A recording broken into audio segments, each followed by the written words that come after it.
"Hi, you're on the Reddit Confessions channel." She was laughing when I walked in. That's the first thing I remember. Not the music, not the smell of garlic bread, not even the faint tapping of silverware. Just her laugh, sharp and familiar, bouncing off the brick walls of the restaurant. Except she wasn't laughing with me. I stood at the edge of our reserved table, heart thudding like I was intruding on something intimate. Because Connor was already seated in my chair, elbow on the table, fingers around her wine glass like he'd been there for hours. Eliza didn't flinch, didn't wave, didn't explain, just looked up at me with a grin that said, "You're late." I wasn't. I checked my watch. I was 6 minutes early. I pulled out the other chair slowly, sat down. No one moved. Connor raised his eyebrows in mock surprise, like I'd crashed their date. "Didn't realize this was a group thing," I muttered. "Oh, relax," Eliza said, brushing a strand of hair behind her ear. Connor just swung by. He was downtown anyway. Downtown? This was 20 minutes from his side of the city. I stared at my untouched water glass, swallowed hard, tried to steady the boiling inside my chest before it leaked out through my voice. "Sure," I said, reaching for the menu, though I knew what I wanted. I just didn't want to look at them. Connor leaned forward. "You're good with me being here, right, Frank?" "Frank. I hate that nickname. She knows it. He knows it." I opened my mouth to say something, anything, but Eliza beat me to it.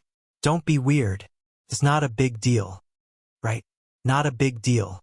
Just my girlfriend bringing her male best friend to a dinner I planned for us. Not a big deal that he was drinking her wine, sitting in my chair, laughing at inside jokes I wasn't part of. Not a big deal that I had rehearsed what I wanted to say tonight. About us. About moving in. But now all I could do was pick at the napkin in my lap and pretend I was okay. Then came the moment that snapped something inside me. Connor said, "You've got a good one here, man. Eliza's a keeper. Smart, loyal, and real patient." Patient. Eliza smiled like it was a compliment, like I was the burden she graciously tolerated. I set my fork down, looked directly at her, my voice barely above a whisper. "Tell me the truth. Did you invite him because you didn't want to be alone with me?" Silence. Then a slow blink. And finally the gut punch. "You're overreacting again. Honestly, Franklin, you should apologize to Connor. You're making things awkward." That was it. I stood up, pulled out a folded note from my jacket, placed it beside her bread plate, and whispered, "Then you can decide who you'd rather finish the night with." Her mouth opened in protest, but I was already walking out. And this time I didn't look back. The air outside the restaurant was cold, but it wasn't what made my hands shake. I walked aimlessly past storefronts, hoping movement would stop the spiral in my mind. I couldn't stop replaying that scene, him in my chair, her laughing like it was normal, and then the way she looked at me like I was the problem. But the thing that stung worst of all was that I didn't storm out. I didn't slam a glass or yell.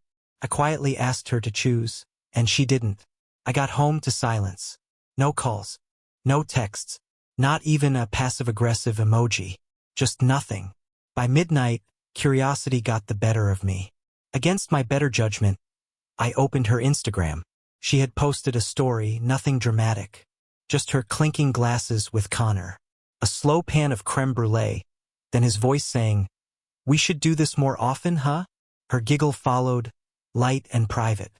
The kind of laugh she hadn't made around me in months. I stared at the screen, that ache in my chest growing into something heavier.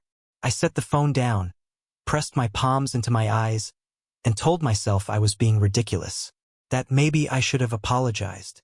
Maybe I was dramatic. Maybe I was just jealous. But then the ping came in.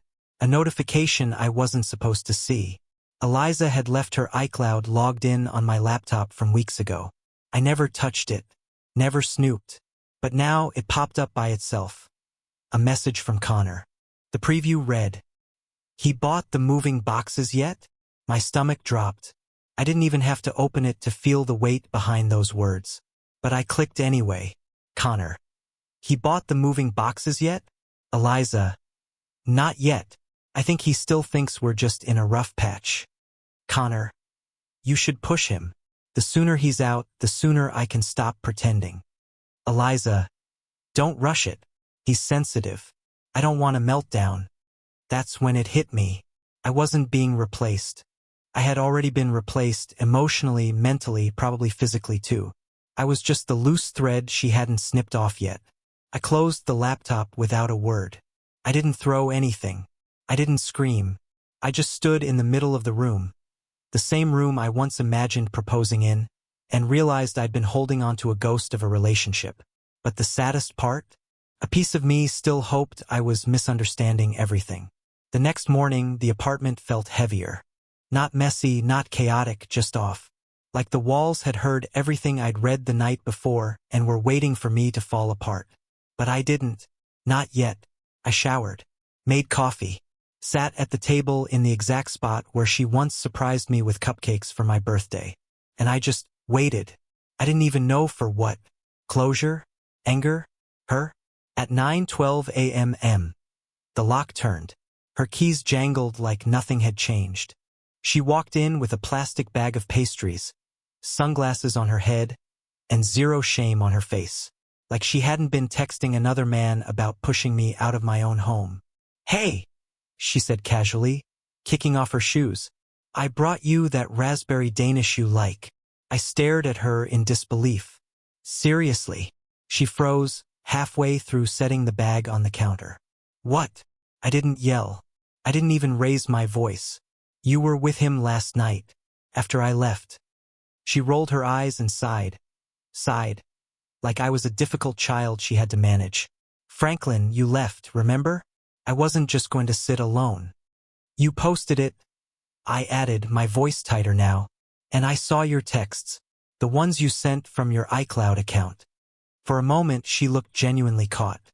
Then something strange happened. She didn't deny it. She didn't panic. She just tilted her head.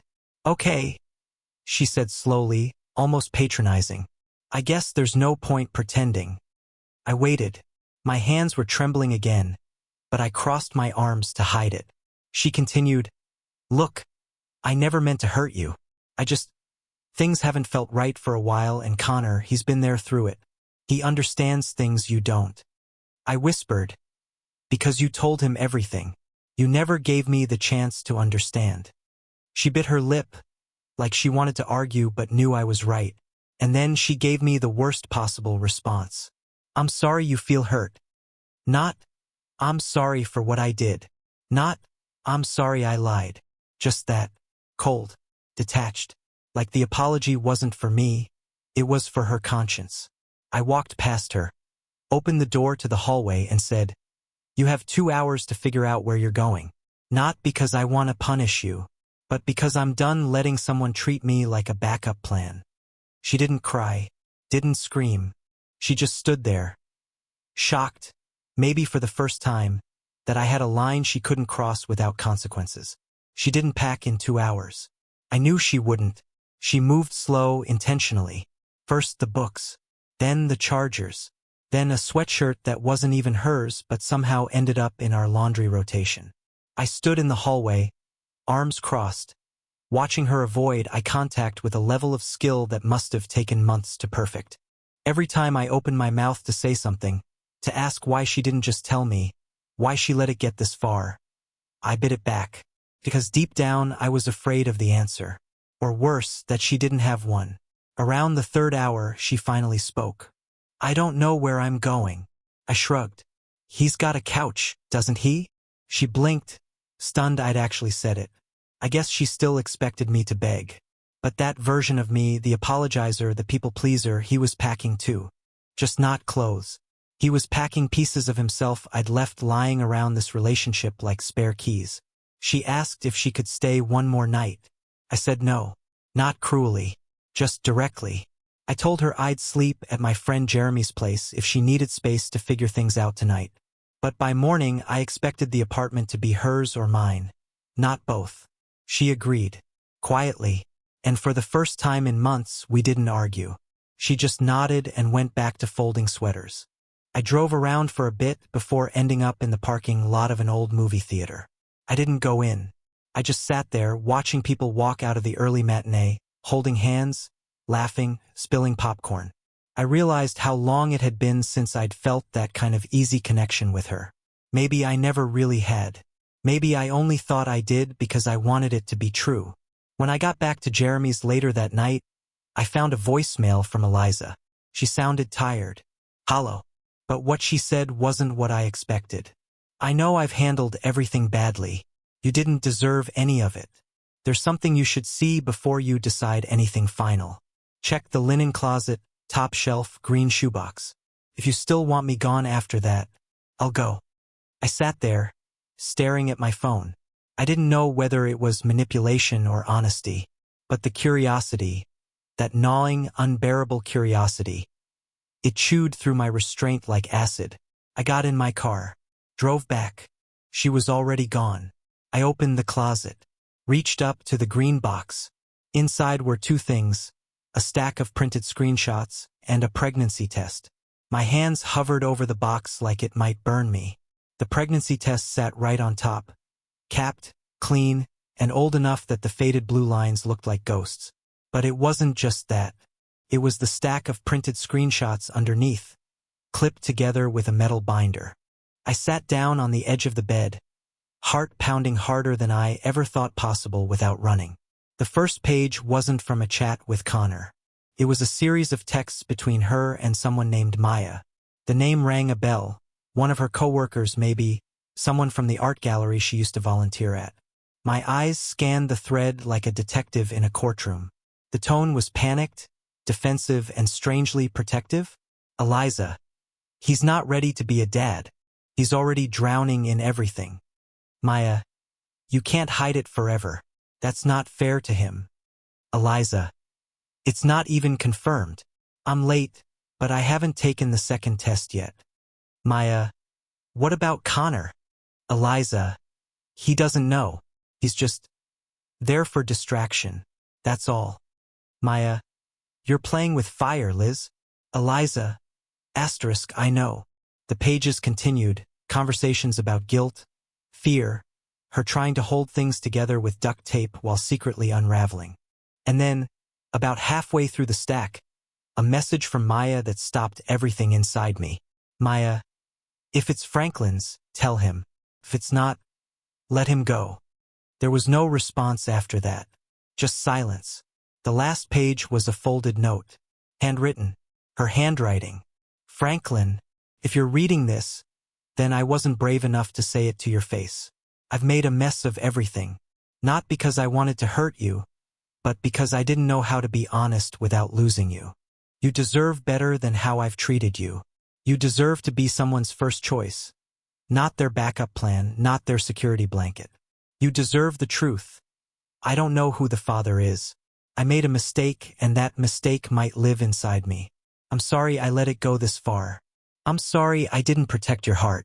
I'm sorry I made you feel like less. I never meant to. If you want me out of your life for good, I'll respect that.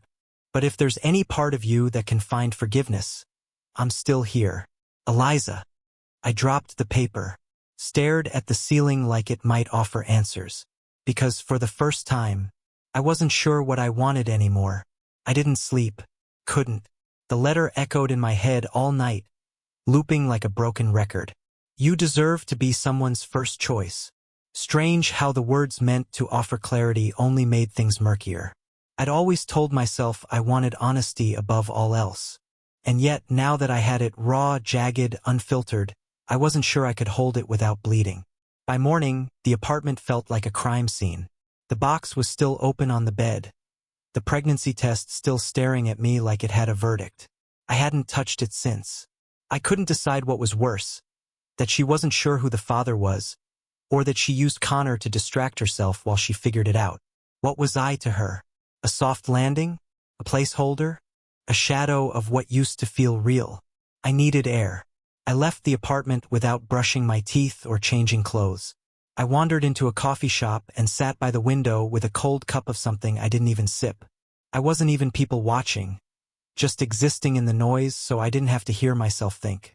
Then my phone buzzed. A voicemail. From Eliza. I didn't even notice the call come in. but I recognized the length, 2 minutes and 40 seconds.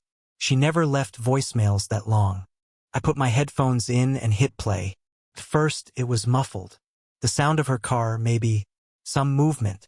Then her voice, soft, not meant for me. I don't know what to do anymore, Connor. He found the box. I left it out like you said. But now I feel like I've wrecked everything. My stomach dropped. I know you think he's too sensitive, but that's exactly why I loved him. He saw me, all of me, and now, I think I ruined it. My chest tightened. He thinks you and I, that we... She paused, then laughed bitterly.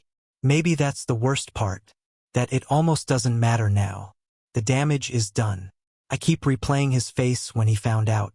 That look, like I ripped something out of him. She sniffed.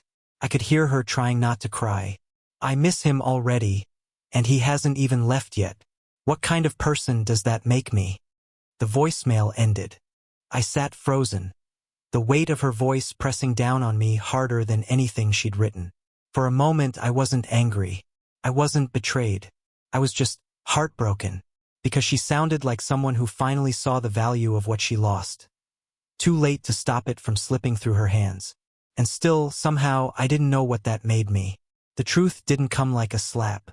It came like a slow, suffocating tide, swallowing me piece by piece while I stood still, pretending not to drown. After hearing that voicemail, I didn't feel like the victim anymore. I felt like collateral damage in a war I never knew I was drafted into. Eliza's voice haunted me through the day. Not because she lied, but because she didn't even know why she had. She didn't cheat out of cruelty. She just drifted. And I was too soft-spoken, too trusting, too nice to notice. I sat at the edge of Jeremy's couch that night, staring at the blank TV screen, holding the apartment key in my hand like it was a piece of her. She hadn't asked for it back. Maybe she was hoping I'd return on my own.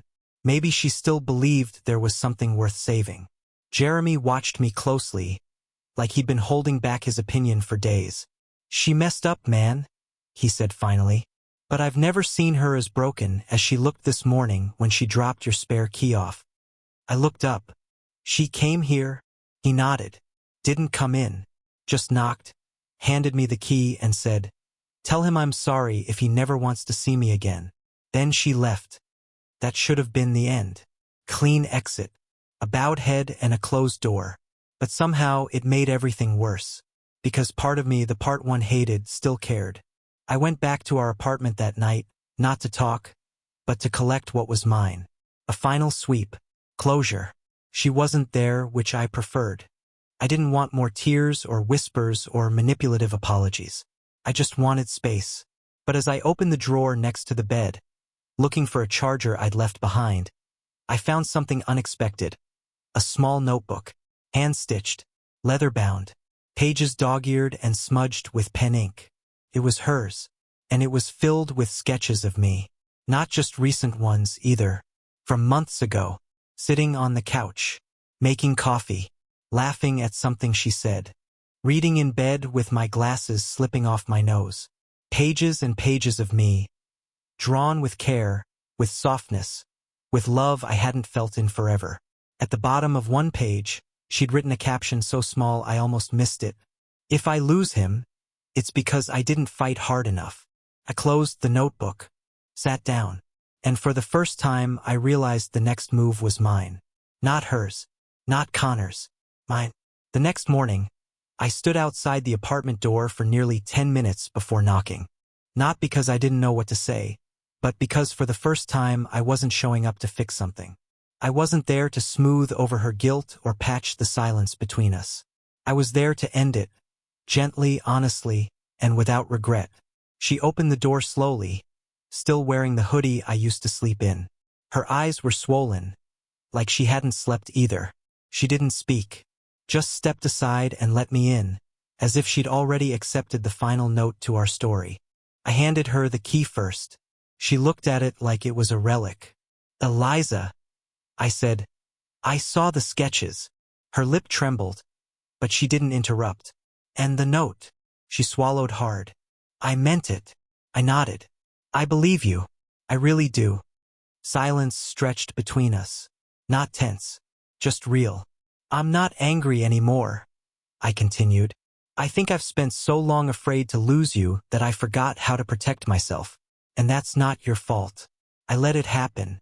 I made excuses for the gaps, the coldness, the silence. Tears rolled down her cheeks. She didn't try to hide them this time. I don't hate you, Eliza. I want you to be okay. I want you to heal. But I can't be the one to help you do that. Not anymore. She covered her mouth, trying to breathe through the sobs. I stepped forward, and for the last time, I hugged her. It wasn't romantic. It wasn't a plea. It was a goodbye between two people who once wanted forever and now needed freedom more. Later that afternoon, I left the apartment for good. Not broken, but lighter. A week later, I signed the lease on a smaller place. Nothing fancy, but it had a wide balcony and sunlight that hit the kitchen just right in the mornings. I filled it with things that were only mine, books I loved, photos I actually smiled in. And for the first time in years, when I looked around, I saw someone I didn't feel sorry for. I saw someone growing. Healing isn't a clean process. It doesn't come with applause or closure tied in a bow. But it does come slowly, quietly, when you finally choose yourself. Now it's your turn. Tell us, what moment in this story hit you the hardest? Or, have you ever had to let go of someone you loved just to find yourself again? We'd love to read your story in the comments. If this confession moved you, subscribe and stay tuned. There's always another story waiting to be told.